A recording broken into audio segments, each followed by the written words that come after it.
ভালোবেসে ঘর বাঁধার স্বপ্ন দেখেছিল ফাতেমা, কিন্তু তার সেই স্বপ্ন যেন স্বপ্নই রয়ে গেল। ভালোবাসা নাকি অন্ধ, ভালোবেসে কেউ ঘর বাঁধে, আবার কেউ নিজের পায়ে নিজেই কুড়াল মারে। প্রেমের সম্পর্কে অথবা ভালোবাসার সম্পর্কে ভিন্ন মতাদর্শী হলে তার পরিণাম যে কতটা ভয়ঙ্কর হতে পারে, আজকের গল্পে আমরা তাই জানবো। তাই যারা এখনো আমার চ্যানেলটিকে সাবস্ক্রাইব করেনি বন্ধুরা, পুরো ঘটনাটি শোনার জন্য এখনই সাবস্ক্রাইব করে দিন এবং আপনার বন্ধুদের কাছে শেয়ার করে দিন। 24 বছর বয়সী ফাতেমা জরুরি কাজের কথা বলে তার মামার বাড়ি থেকে বেরিয়ে যান, আর সেটাই ছিল তার শেষ যাত্রা। হয়তো ফাতেমা আক্তার নিজেও জানতেন না। তার মামানি জানায় একটা ফোন আসে তার কাছে, আর সে ফোন পেয়ে সে তড়িঘড়ি করে বের হয়ে যায় এবং সে তার মামানিকে বলে যায়, মামানি আমি সন্ধ্যার মধ্যে ফিরে আসবো, আর যদি সন্ধ্যার মধ্যে ফিরে না আসি তাহলে আমি অবশ্যই আগামীকাল সকালের মধ্যে ফিরে আসবো। সে ফাতেমার বাড়ি হচ্ছে নারায়ণগঞ্জের 2500 থানার গরদি গ্রামে।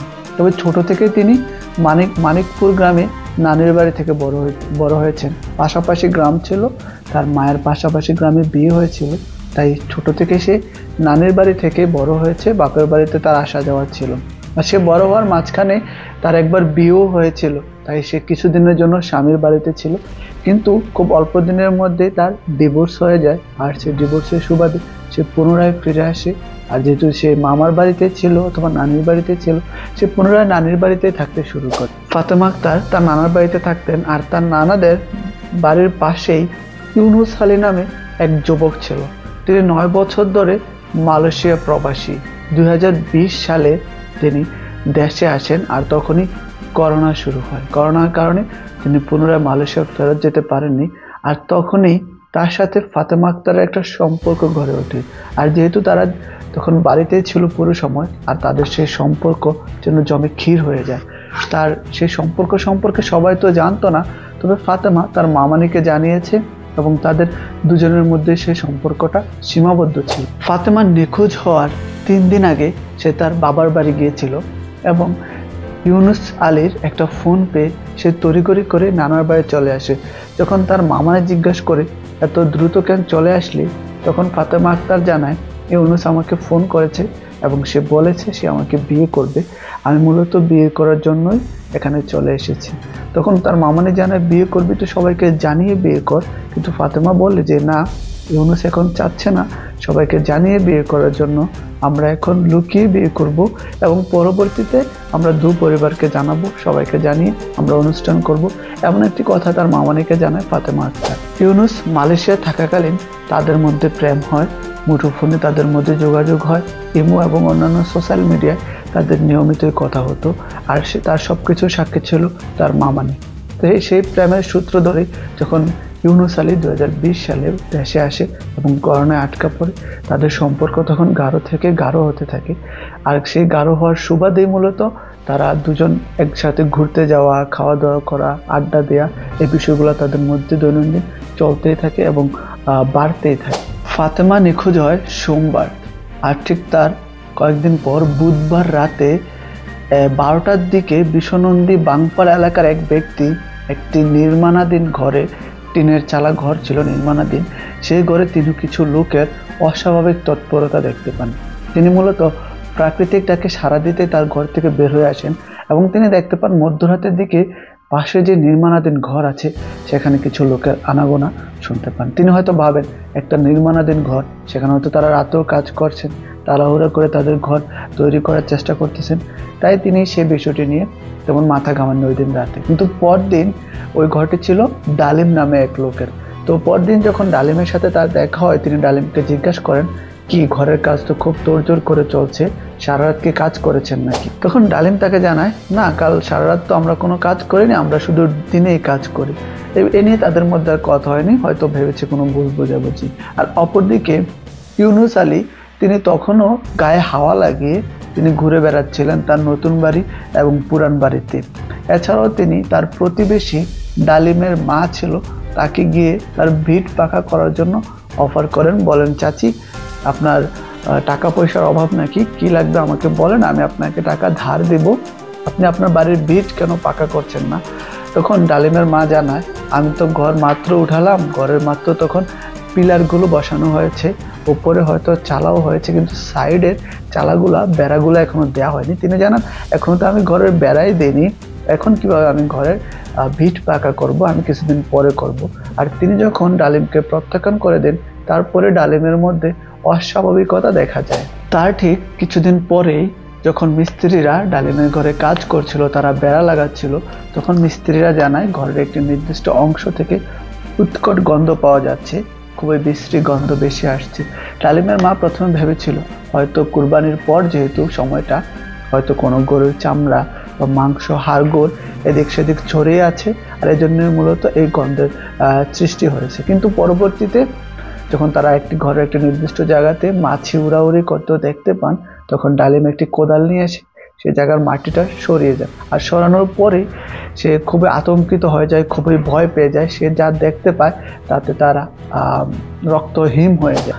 প্রথমে তার কোদালের সাথে একটি মহিলার চুল উঠে আসে, মহিলার পুরো মাথার অনেকগুলো চুল উঠে আসে। তো তখনই ভয় পেয়ে যায়, ভয়ে কুঁকড়ে যায় এবং সবাইকে কাজ বন্ধ করতে বলে যে সবাই কাজ বন্ধ করে এদিকে আসেন, এখানে কোনো একটা সমস্যা আছে। তখন তারা সবাই মিলে স্থানীয় পুলিশকে খবর দেয় এবং পুলিশ সেখানে আসে। সেখানে গর্ত খুঁড়ে সেখান থেকে একটি মহিলার লাশ উদ্ধার করে। সেই লাশটি ইতিমধ্যে অর্ধগলিত পচিত ছিল, যেহেতু ইতিমধ্যে অনেকদিন পার হয়ে গিয়েছে।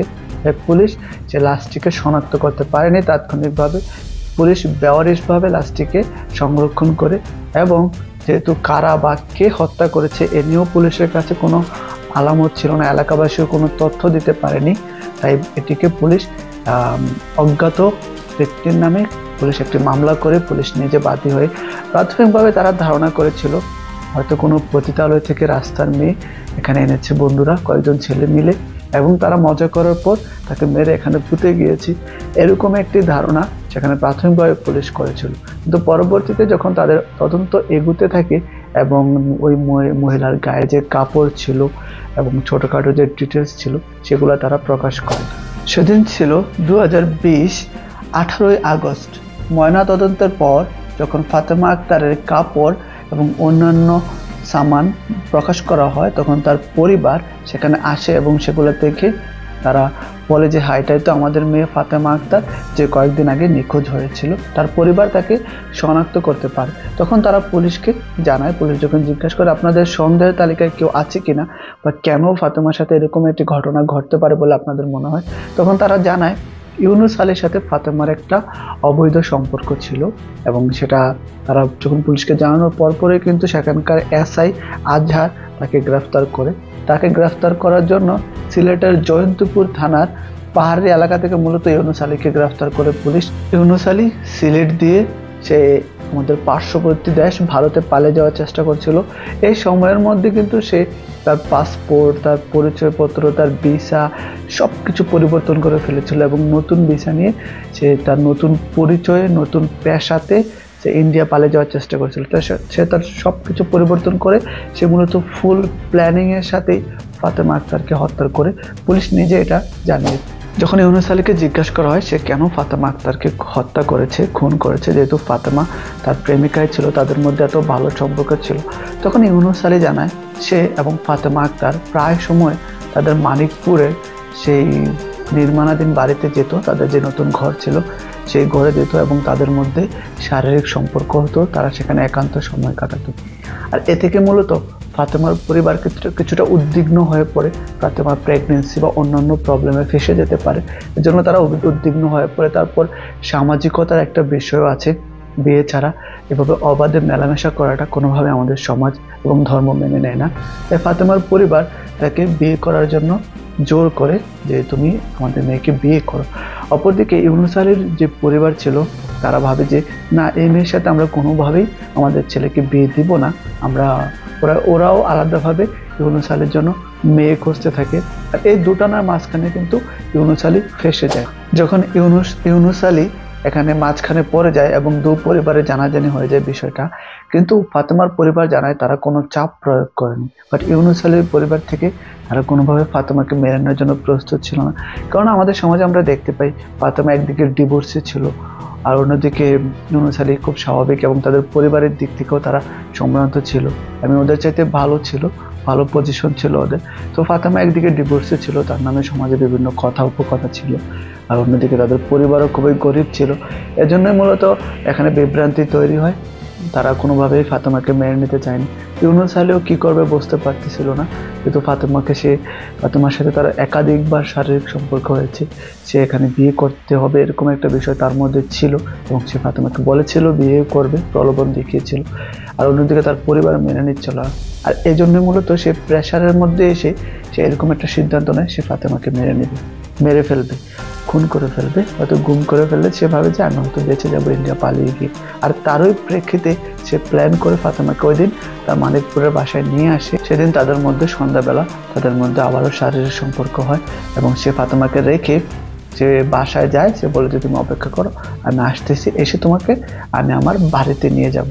আর তখন সে 10টার দিকে পুনরায় আসে।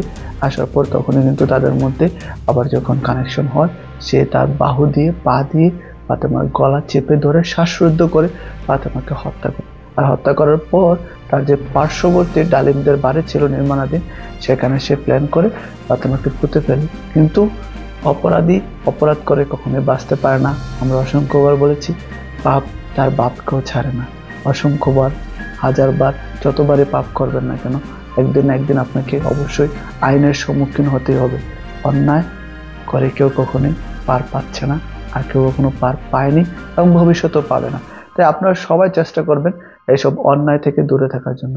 আজকের গল্পটি শোনানোর জন্য আমার উদ্দেশ্য কাউকে আঘাত করা নয়, কাউকে কষ্ট দেওয়া না, শুধুমাত্র শিক্ষামূলক উদ্দেশ্যে এই গল্পটি শোনানো হয়েছে। ভালো থাকবেন, সুস্থ থাকবেন, পরিবারের সাথে থাকবেন। আপনাদের সাথে দেখা হচ্ছে আমার পরবর্তী ভিডিওতে। আজকের জন্য এতটুকুই। আল্লাহ হাফেজ।